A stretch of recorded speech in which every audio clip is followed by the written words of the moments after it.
Hail and well met, ladies and gentlemen. Welcome back to the latest, and I do mean literal in this case, latest episode of the slowest growing Battlebots podcast in all of creation. I'm your host, the never popular Jack Finney, and across from me, on the other side of the world, recording live from his shitty university laptop because his brilliant tower PC has unfortunately gone up shit creek. Please welcome Makon Crayley. Did you open with the word helmet?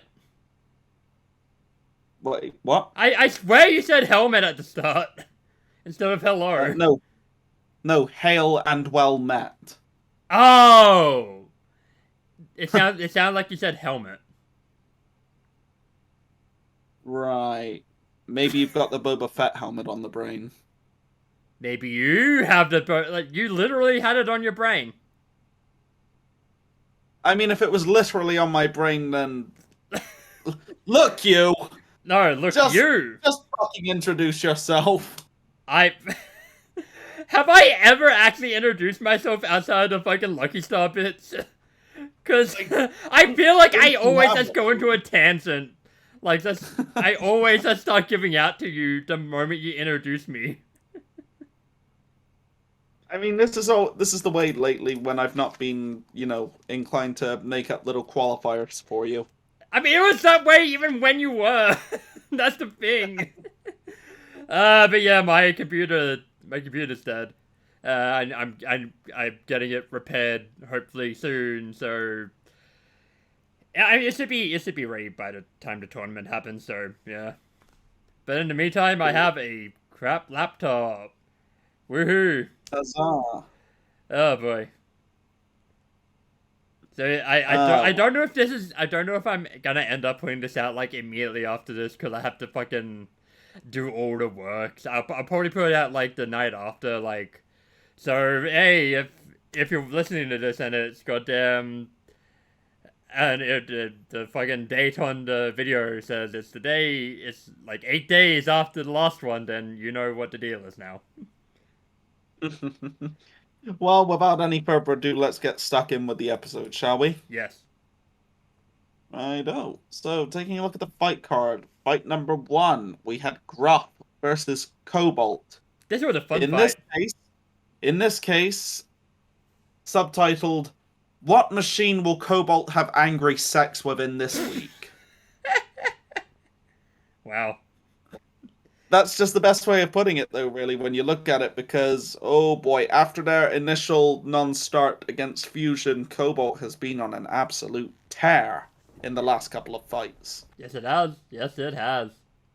Yeah, scoring the knockout of the season when it, ripped Ghost Raptor into literal pieces by quartering it.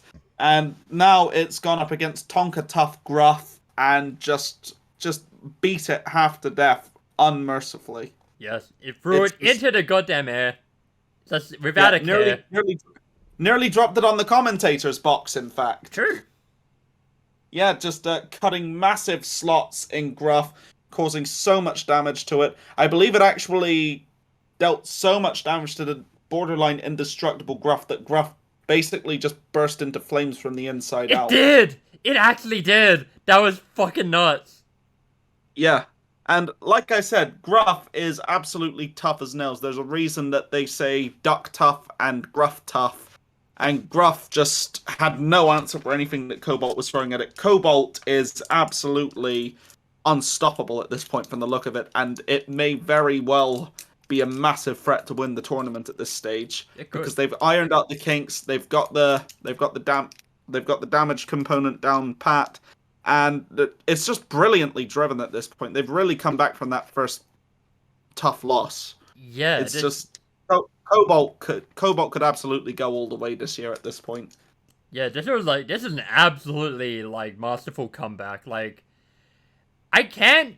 honestly can't think of any better bounce back this. I'm sure there's examples, but to this extent, I can't think of any, comebacks. It's an interesting thing, though, because if Cobalt does end up going on to win Battlebots, technically speaking, 3 of the machines that Dave Moulds has built We know of Carbide and we know of Tungsten having won Robot Wars and King of Bots respectively.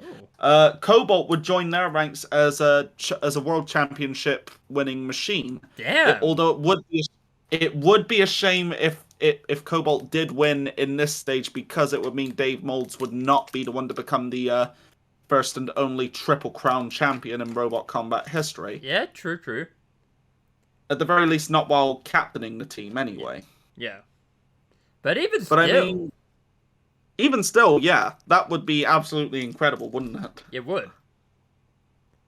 Fuck. But yeah, Cobalt, a massive threat to win the tournament at this point. Cobalt is absolutely in tip-top form at this point, and despite the inauspicious start, is going into the tournament with a metric fuck ton of momentum behind it, and I am here for all of it. It is a shame that we had to see Gruff go out like this, because it doesn't look like Gruff is going to get into the tournament.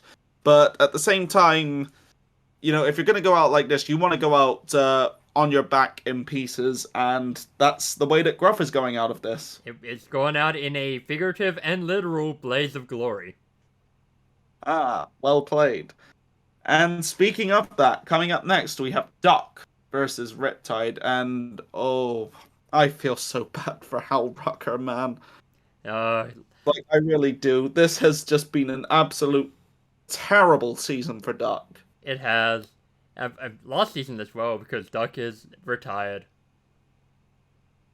Basically, yeah. It's like, at least before, Duck was able to get revenge on Bombshell for the unjust elimination. Yeah, true. That was a good day. But that was basically Duck's last true sniff at glory, because after that it just kept losing judges' decision after judges' decision, didn't make it into the tournament. And this season, oh man, it's just been one long exercise in Duck getting its ass kicked. Yeah, it's pillar to sad. post. It really is tragic. Yeah, because I love Duck. I always have. We all always have. He's a best feathery boy. Yeah. But yeah, since coming back this season, it's just not been their year. The Bad lost to Dragon Slayer, Bad lost to Witch Doctor, and now Riptide actually managed to beat Duck down to the point that it was legitimately KO'd. Yeah, it was limping at the end. Yeah. And I think the only other time that we've really seen Duck definitively KO'd was when it was against Tombstone, and even then it nearly took Tombstone out for good measure. Yeah, true. Also, like, whatever they did to Duck this season, like, design-wise, it did not work. It was not a good idea. Well, this is the thing. This version of Duck originally was intended to compete in the previous season, but of course, Hal Rucker decided to give that season a miss due to the COVID problems. Of course. So, Duck was already coming into this one. I'm sure that Hal did update it a little bit for this season, but I'm pretty sure it had mostly the same configuration it did for the previous year. Right. So because of that, it was already, going to be behind, as well as not really having what can be considered an effective weapon at this point. Yeah, true. Like, that's always been Duck's, like, big weakness. Yeah. Now, we're not just trying to shit on Duck here, of course, because Riptide actually does have a very potent weapon, as we've seen. Yeah. And, the fact that they were able to basically rip Duck to pieces and knock it out the way that they did, it really is a sign of just how powerful Riptide is, because Duck, like we've said, it's absolutely tough as nails. It's basically a big aluminium brick. Yeah. And, being able to, like, hit it with enough damage to basically knock it out, that's a high achievement. So, Duck goes out on its back, goes swanning off into the sunset, into retirement, and hopefully we'll get to see Hal Rucker come back with a bigger, badder machine next time, and, get some glory going again. Because I love Hal Rucker, man. I always want to see him do well. He's gonna come with Goose, and it's gonna have a gun. It's gonna be so good. Boy. It's gonna have the angry eyes.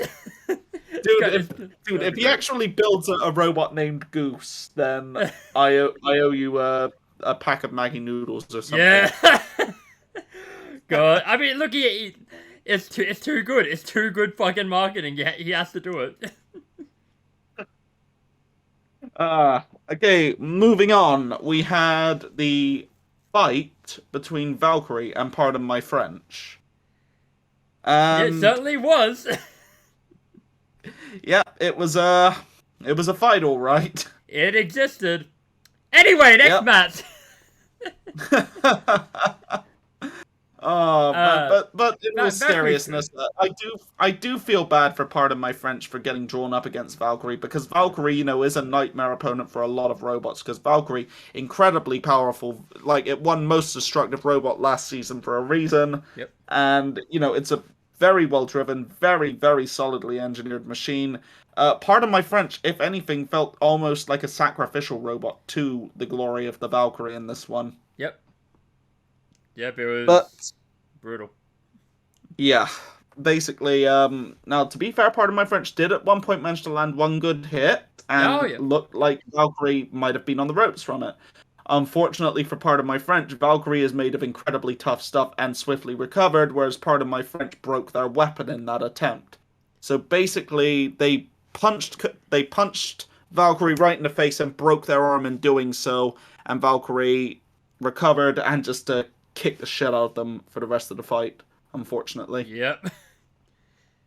So God. yeah, Valkyrie with another good showing. I don't honestly know though if Valkyrie will be making it into the round of 32 this season, all things Yeah. considered. What's Not Valkyrie's record like this season? Valkyrie is 2-1, if I'm remembering Yep. correctly. Yeah, 2-1. One loss by unanimous decision to P1 in what was an absolutely amazing fight. Don't Yep. get me wrong.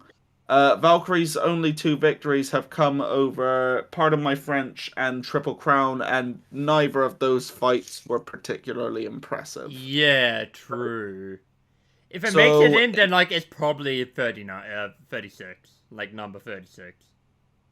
32, I think you mean. Oh, 32. Sorry, numbers.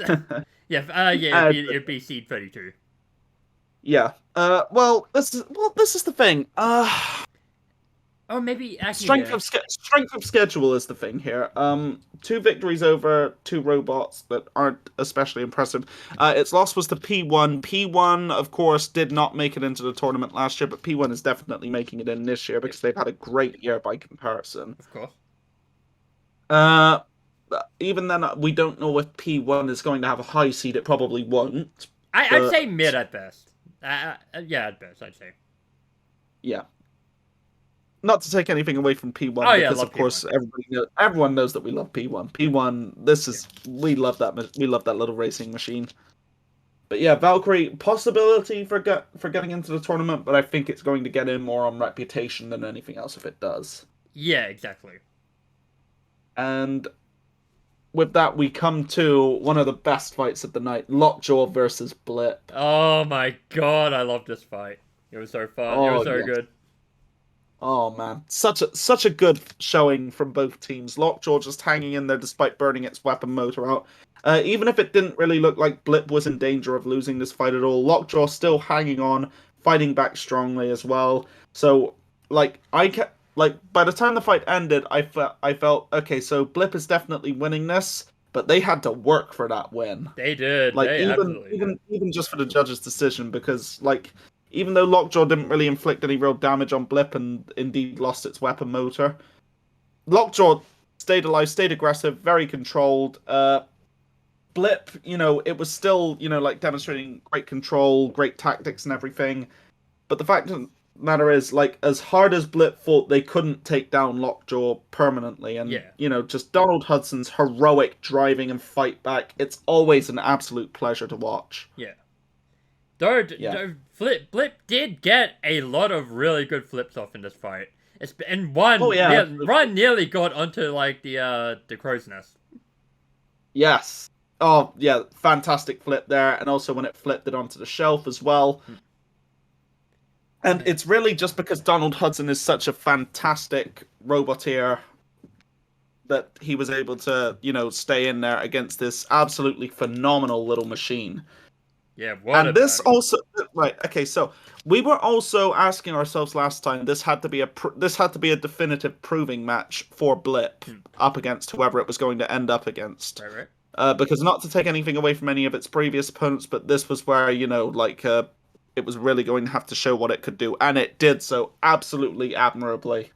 Like, Blip, we have now confirmed, is the real deal, and is a very big threat for the tournament as well. I'm very much looking forward to seeing who they face next, because it's going to be absolutely brilliant. Yeah, Blip is a contender at this point. Like, it is a legitimate contender. Like, yeah, I'd argue one of the dark horses for the nut. Oh, absolutely, absolutely, and they were put over big, like in the post-match interview. Oh yeah, like Donald Hudson was absolutely right. I'm actually quite sad to see how Lockjaw has finished this season. Like, every fight it's been in has been absolutely great. They just, like, Donald Hudson just had some really rough draws this year. Yeah.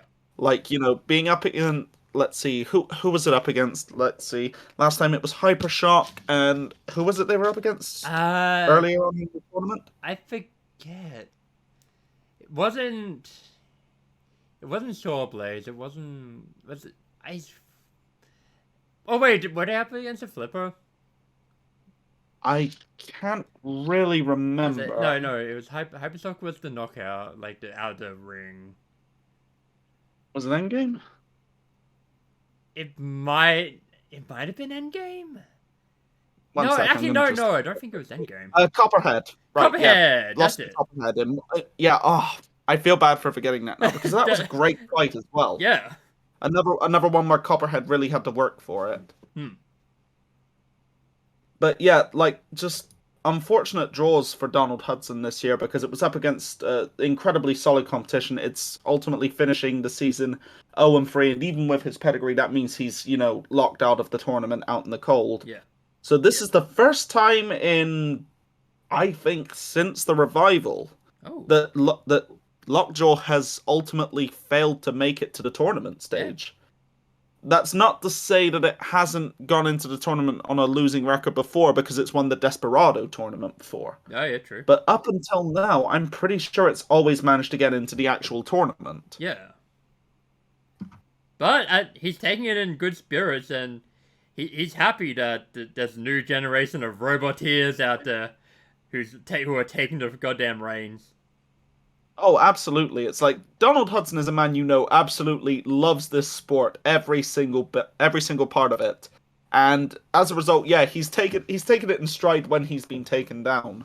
And he's just like, he's an absolute gentleman for this sort of thing as well. And this is why we loved him. This is why we love him so much. You love to see it. It's like Will Bell spoke for everybody when he was gushing about Donald Hudson when he and Hypershock managed to get the win over them in a previous episode. Donald Hudson, you are an absolute treasure, and we all love you. You're the best. You still look like the guy from Fargo, though. For what it's worth, Mac does mean that as a compliment. Yeah, I love Fargo.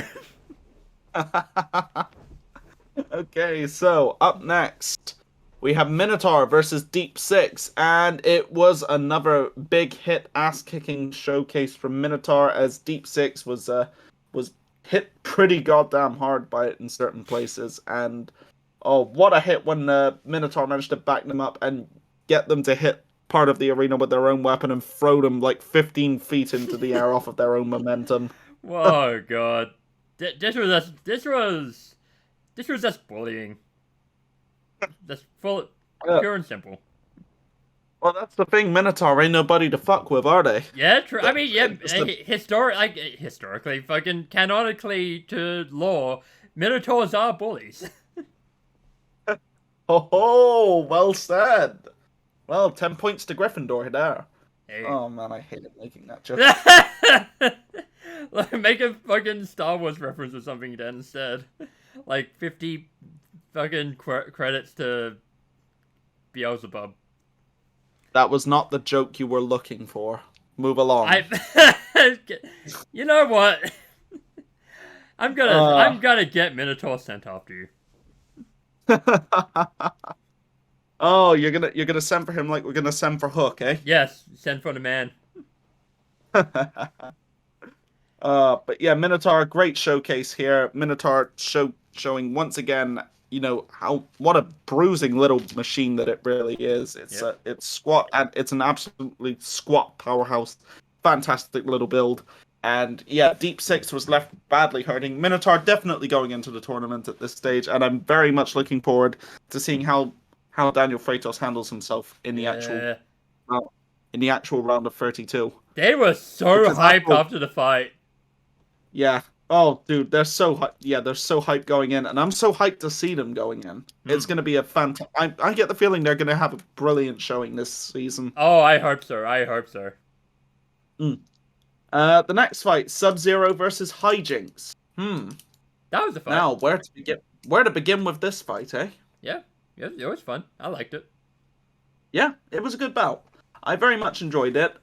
Sub-Zero was a lot more aggressive than it normally is lately, and it was actually giving a good account of itself for a little while. Managing to fire off a few flips, not really managing to land anything that would keep Hijinks down, though, and Hijinks ultimately comes back, and oh boy, what it does to Sub-Zero then. Mac, how about you take it away on this one? Okay. So Sub-Zero's strong start, but then the flipper gets stuck. Then, from there it's just all Hijinks, more or less. Hijinks was starting to slow down a bit, like, throughout the fight, so... Of course, by that point, it had already basically pulled off half of Sub-Zero's limbs, hadn't it? Yeah, true. But yeah, a good showing from Sub-Zero, but yeah, Sub-Zero not making it into the tournament at this point, because I'm pretty sure Sub-Zero hasn't managed to win a fight at all this season, has it? Not that I can remember, no. Yeah, whereas Hijinks, they're going in with 2-1 record, I think, aren't they? Yeah, 2-1. Yeah, because could it be Kraken that beat Sub-Zero and lost the first fight? Yeah, they lost to Mammoth. Yeah. And yeah, so good showing for Hijinks. Possible dark horse for the tournament, we'll see. It's going to depend on what type of draws it gets, I think. Oh, absolutely. But now we come to the main event of the evening. What a main event. The deadly stinger of Scorpios up against the toilet paper covered the Yeti! Yeah. I feel bad about making the toilet paper joke there, but oh boy, Yeti was... Oh, dude. Where do we even begin with this fight? Okay, so going in, great highlight package coming in, really highlighting, just how great these two teams are as well, especially the spotlight on Scorpios. And, what we saw was just an absolute bar fight. It was amazing. Just a complete back and forth slugfest. Some great tactics from both teams. Both of them just throwing out haymaker after haymaker, landing great solid hits. Parts going flying, great driving. Once again, the poor Battlebots pays the prices. Yet another light gets broken in this fight. Because of course it fucking does, every time. God. Oh man, I feel bad for whoever... I feel bad for whoever runs the lighting department with Battlebots, man. Yo, that's gotta fucking rack up the money. God. Oh, but yeah, what a fight, dude. It was just an absolute bar brawl as they battered each other from pillar to post. It was brilliant control and aggression from both teams. As was pointed out, Yeti basically dictated the pace of this fight, but Scorpios with fantastic fight back, as it always does. Both of them dealing out big hit after big hit, and ultimately going to the judges and ending in a split decision, too. Yeah. Although, that's the thing. Scorpios tends to be getting a lot of split decisions lately, which isn't anything against Scorpios itself, and more just more commentary on the type of judging that we have. Yeah, true. But yeah, very good absurdly good back and forth fight. Going out of it, I had no doubt that Yeti was gonna win this. Cause I feel like it did way more than not way more, but it did more than Sub-Zero. It was in a better position than Sub-Zero was. I know it's Sub-Zero. It's fucking Scorpions. What am I fucking doing? It's late. Okay. It's late. But yeah. I know what you're thinking here. Scorpios and Sub-Zero. Fuck! God! Oh my god! Oh, Mac, Damn it! get over here. God damn it. Oh. But yeah, Yeti did. Yeah, I think Yeti did more than sub. I keep doing it, Scorpios. But yeah, like really close battle though. Like I don't mind this being a split decision because it was a well earned one. Yeah, and this is like we mentioned before that last time was the first time that Scorpios had in years lost in the lead up to the tournament. Yeah. Oh yeah. Like anytime Scorpios had lost before, it was always in the actual tournament stage, and it had always looked unstoppable leading in. This time, not only have they lost before the tournament stage, they're actually finishing their campaign on a losing record at 1-2.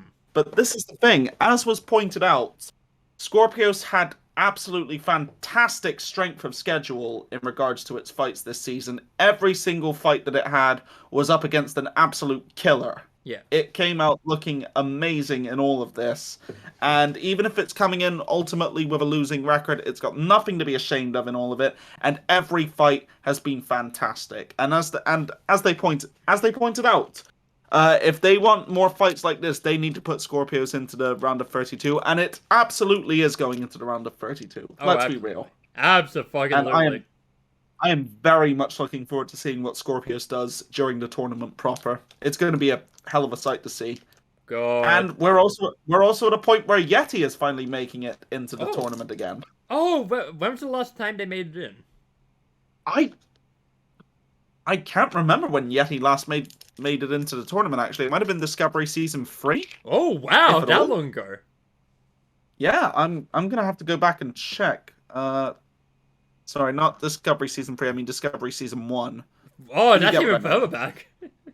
Let's see. Yeah, it's looking like... Okay, it made the top 16 in the first season of the Discovery reboot, so technically Season 3 of the revival. Okay, yep. And let's see, Season 2, it made the top 16 again, but yeah, and it took off last year as well, I believe, so yeah, this is the... Okay, so Yeti's always been very consistent. We'll see how it does this time, but yeah, Yeti... looking great going into the tournament as well. It's a very solid shout.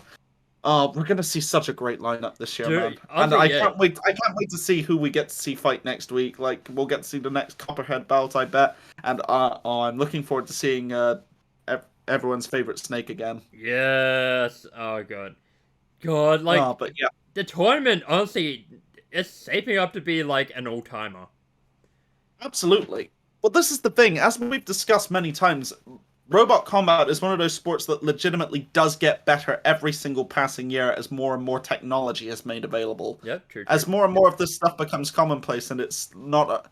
especially with, like how many committed engineers are involved with Battlebots. And not to mention that we've got stuff like the hospital on site as well now, which is still amazing, in my opinion. Honestly, yeah, like everything's pretty much perfect right now. Like, because I think the rules as well, like, as close to perfect as like it could possibly be right now. Anything else, they'll just make improvements to the rules for next year because they always do. Yeah, true. Like, but they're getting a lot better than they were a few years ago, for example. Oh yeah, God. I'm still mad about some of those previous decisions. Yeah, like oh my god, it's actually night and day at this point. It really is. We're in a golden age of robot combat right now, man, and I am here for all of it. That's fucking awesome. But yeah, here's to a great season so far, and many more to come. Because like this is basically becoming one of Discovery's flagship shows at this point, isn't it? Oh, it absolutely is. And you can see because every year they put more and more promotional power behind Battlebots. It's because they recognize the actual reach of this show. Because it's one of those shows with a legitimate global fan base and community, and it's amazing. Fuck, I love it. We just gotta wait for them to hopefully at some point buy the rights to Robot Wars and bring that back to run alongside it. Yeah, oh my, yeah.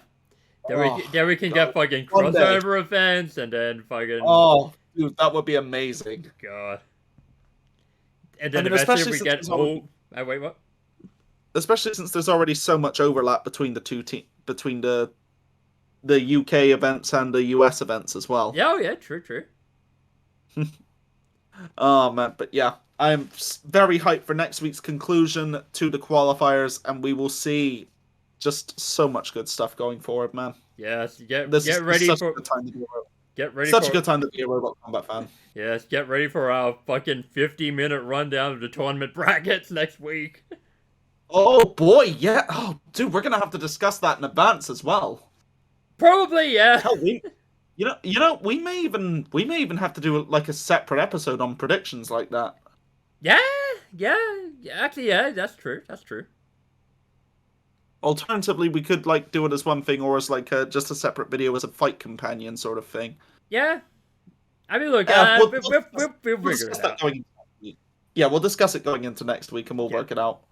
I mean, yeah, there's going to be a lot to discuss. Yeah, it might also depend on if I have my computer fixed or not, because editing on my laptop's probably gonna be fucking hell. Oh boy, dude, I do not envy you on that right now. Good. Oh well, it has to be done. Yeah, good luck with that. At least my fucking like older files and that are like saved on my hard drive, so that's good. Well, that's a relief at least. Yeah. Cause like God, if I had saved it on the goddamn computer, then that would have been a pain. Oh, dude, that would have been absolutely disastrous. Yes. I mean, to be fair, like it's not. I think the only. Okay, actually no. The only issue is I need to re-download like the font I use for the images on the videos. Ah, fair enough. Yeah, for some reason I'm using like the font that's on Yu-Gi-Oh cards. Ah, right. So yeah, need to re-download that. Fair enough. Okay, so with that, we come to the end of the episode. We come to our our award segment of the week, actually, because we haven't actually gotten around to giving any of those out yet. Yes, and we have not discussed it either, because we sort of just got straight into this. Yeah, this is the thing. We watch the episode a day before we actually record the podcast, and that way we can properly digest everything and then give out our awards. Yep. Mac had to watch the episode today because of his computer issues, and when I watched the other day, I actually didn't make any notes this time. Ah. So we're basically coming up with this on the fly. Well, Knockout of Night we'll start out with. Okay, Knockout of Night. I personally, I'm gonna have to give this one to Cobalt. Yeah. I would agree with that. Like, that was probably the best knockout. For the utter dismantling of Gruff that we saw, because, like we pointed out earlier, if you're gonna knock out Gruff, you're basically hitting a brick with a small hammer, and Cobalt just absolutely dismantled Gruff. Like, it made it look easy, because that's how goddamn powerful Cobalt really is. So that's my pick for knockout of the week. Mac, do you concur? Yeah, I agree. I absolutely agree. Cool. Right, okay, so Dark Horse Victory of the Week would probably be our next one that we should give out. Yep. I'm just having a look at the card now. Probably I want to say Blip, but like honestly, it's hard to tell. It really is difficult to decide there, I think, because Blip, while it's a rookie bot, it's been on an absolute tear, and Lockjaw was coming in with a losing record, but Lockjaw is still, has a fantastic pedigree, and this was the real proving ground fight for Blip. Yeah. Let's see, taking a look at the other fights, I would say possibly Riptide over Duck, but Duck has also been losing quite heavily leading up to now, so a victory over Duck isn't exactly impressive anymore. Hijinks maybe? Hijinks over Subs. I would have expected Hijinks to win that fight anyway. Okay, fair. So, personally, yeah, I think it's probably going to have to be Blip over Lockjaw just for the brilliance of its performance in the actual fight. Okay. I think the only other option would have been Yeti over Scorpios. Would that be a dark horse? All things considered, because Scorpiosa tends to finish higher up in the tournament than Yeti does. Ah, okay, fair, fair. But I think this is all depending on your point of view, really, I Yeah, guess. yeah, true. Okay, so with that, best performance in a losing effort, I This, would have to say Scorpios with the honorable mention going to Lockjaw. yeah, I would say that. It was a sort of a toss up between those two, but like, Yeah, yeah, I'd say, because yeah, Scorpios makes sense. yeah, because you could make a legitimate case that Scorpios deserved to win the main event. Personally, I do think that Yeti was the decisive winner of the main event, but I can definitely see why people would make an argument for Oh Scorpios. yeah, same. Whereas you can't really argue that Lockjaw beat Blip. Yeah. But at the same time, Lockjaw did put up a fantastic performance against Blip. So, yeah, honorable mention to Lockjaw there, but that award goes to Scorpios. Hell yeah. Let's see. Best driving. This is another one that's going to be difficult to decide. I would argue maybe you could give best driving to Donald Hudson for this one for hanging in as strongly as he did against Blip, even without a weapon. But at the same time, Yeti and Scorpius are both very strong shouts for that as well. And also what Minotaur did to Deep Six, getting Deep Six to basically Deep Six itself by, bullying it all around the box and, just managing to back it up into things. Oh, there's a lot of great driving on display in this episode, as well as what we saw dealt out by Cobalt as well. God, I think. It's a tough one, isn't it? Yeah, like this has been a very good like driving episode. Shit. God, oh, good, God. Honestly, I'd probably give it to Lockjaw myself. Yep, I'm perfectly comfortable with that. Lockjaw for best driver this episode. Okay. And with that, we come to Fight of the Night. Fine. Oh God, this is actually a hard one as well. Because we had three really good fights. Yeah, personally, I'm going to give it to the main event. Yeah. Because just, fantastic all-around fight, brilliant bar brawl of a fight, great driving demonstrated by both teams, great destruction, a lot of great moments, and it was as close as you could get as well, and it's just absolutely everything that you want to see in a main event. Yeah. And my honorable mention would again be Lockjaw versus Blip, and on the destruction side we also have Cobalt dismantling Gruff. But that's not really a great fight, and more just like a great ass kicking. Yeah, like I would personally gone with Lockjaw versus Blip for this, but like, yeah, Scorpios versus Yeti being such a close fight, like, yeah, I think that senses it out. Yeah. Okay, so fantastic episode, as you can all hear from our awards breakdown. There's just so much great stuff going on in this episode, man. This is just such a great. I say this so often, but it's such a great time to be a Robot Combat fan. In this golden age of technology. Yeah, it's brilliant. It's absolutely brilliant. With that, we have come to the end of the Robot Combat portion of the show, so we'll go into our one off-topic segment of the show. Mac. Yeah. What do you have to say about all of the people who go around worshipping superheroes? I think they are neat. Maybe. Neat. Huh? Then Because you want to know what I think, mate. Yes. I think they're all a bunch of soup worshipping cunts. Ah, yes.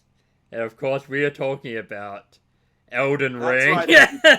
Talking about we the get boys. something from the prequel universe of My Hero Academia here. Shout out to our boy Marcus for coming up with that ages Yeah, ago. talking about My Hero Academia, Vigilantes. You gotta read it, it's so good. My boy Kochi. Yeah, but yeah, the boys. Yes, as of March 3rd, we saw the triumphant return to the internet of The Boys. In some way, shape, or form, anyway. Not the return of the actual show, but the latest installment in The Boys Counterverse, as I like to call it. of The Boys Diabolical, which is an 8-episode-long series of animated episodes concerning things that happen within the Boys universe. None of it is canon to the actual show, and it's all done in different animation styles, different writers, and I watched all 8 episodes of it earlier today, and I had a really great time watching it. Oh, yeah? Episode 5 notwithstanding. Episode 5 was, shit. Pun intended. Very nice. What did you like about it? Like overall. Okay, so there was a lot of deranged animation going on. Like I said, every episode is animated in a different style, I believe by different studios as well. Written by different writers. Like, for example, the first episode is done in the style of the old Baby's Day Out cartoons and was actually written by Seth Rogen. Oh. And it was a delightfully what's the word I'm looking for here? It was a delightfully demented little cartoon. Okay. And, just a lot of fun. For example, like, there's a baby with a laser vision that she can't control. It happens when she sneezes and stuff like that. It's hilarious. Oh God. Let's see, episode 3 was done in the style of the actual The Boys comic books and was even written by Garth Ennis. Oh, wow. And okay. it had the traditional art style for Billy Butcher and Wee Huey, who is Scottish like he is in the comic book in this one, and voiced by his physical model Simon Pegg. Nice. Because here we absolutely adore Simon Pegg. Simon Pegg is the king. He's the best. Like, he is arguably the king of the nerds. The only other guy who comes close is David Tennant and Henry Cavill. Yeah. But yeah. Overall, The Boys Diabolical was a very interesting little series, and I was very glad to have watched it, and it has helped fill the void as we wait for June, when the best TV show that isn't Battlebots on air finally returns to the internet on Amazon Prime, The Boys Season 3, which will introduce so much really cool stuff, and dude, I'm so hyped for when we get to it, because The Boys, I cannot overstate just how great a show it is. Everybody should be watching it if they have even a passing interest in superheroes. Yeah, it's brilliant. And hell, even if you don't like superheroes, it's great because of the way it deconstructs them as well. Oh yeah, true. Like for example, I cannot praise the actor for Homelander enough. He is, well, fucking diabolical, isn't he? True. God, yeah, like really good, really good actor. Anthony Starr, I think. Yeah, I think that's right. Yes, Anthony Starr. Oh no. What happened? 2 days ago, he was handed a suspended prison sentence for assaulting a chef in a pub in Spain. That's Homelander. Oh, God damn it! First Cain Velasquez, now him. What the fuck? Oh boy, I don't even know, man. But yeah, that's a very Homelander thing to do, isn't it? It is. Look, it's time to get Cody Rhodes in as the new Homelander. Oh no! Adrenaline! It is something, Homelander. Go sit in the corner, okay? Look, he already has the attire. The he already has the fucking attire. Oh man, this is the thing with Cody Rhodes dressing up as Homelander, and yet he dressed up as fucking Homelander, and yet still didn't want to play the heel? Like, come on! I mean, look, it kind of works because Homelander's delusional, Cody's delusional, he worked himself out of fucking contract. Well, yeah, Homelander doesn't consider himself a hero or anything like that, he's just an egomaniac. Yeah. And so is Cody. Whereas Cody seemed to legitimately consider himself a hero and potential savior to all of wrestling. Zach, the man ended racism. Thank you. I was just about to say how he ended racism, and his standing up for America against the hated British 250 years late. Look, someone has to avenge Boston. It shouldn't be Cody, but Damn it, he's gonna try. Yeah, Boston, the city known all over the world for having only one achievement, and that was making the world's largest cup of tea. Yes. You stole my joke. Good work. Yes, I did, god damn it. Because somebody had to steal it back. Yeah, true. Besides, it would hardly be becoming of an Australian to complain about somebody stealing from them, would it? Yeah, true. But yes, I am very, very hyped for the return of the boys, and I very much look forward to the next season of that. Next episode of Battlebots is going to be absolutely amazing, and the next episode of this will be in better quality because we'll actually be, recording it properly, and we'll actually be back to our regularly scheduled programming. Hopefully. Fucking fingers crossed, knock on wood. Yep. Right, so with that, we come to the end of the episode. Mac, do you have anything you want to say before we sign off for the end of the episode? No, I'm good. I never have anything to say at the end. I want to go to bed. Fair enough. Yeah, true. It's very late for Mac right now. Actually, and I have fucking Revolution to watch tomorrow. So. Oh yes. Oh yeah. There's a lot of stuff that I need to watch. Yeah, the card looks fucking sick. Oh man, awesome. Oh, I need to watch that fucking triple threat from fucking Rampage as well. Fair enough. Like apparently it's really good. Like Sammy, Darby, and Andrade. Yeah. Cool. Awesome. Right. Okay. So on that note, we are coming to the end of the episode, everybody, and we hope that you have a great week. We will see you next time, and until then, stay safe and keep rubbing your hands together as we see what's going to happen in the tournament proper. Yes, right. Indeed. Okay. Until then, he's Mac. I'm Jack. Take care. Stay safe. Bye-bye. Ciao. See ya.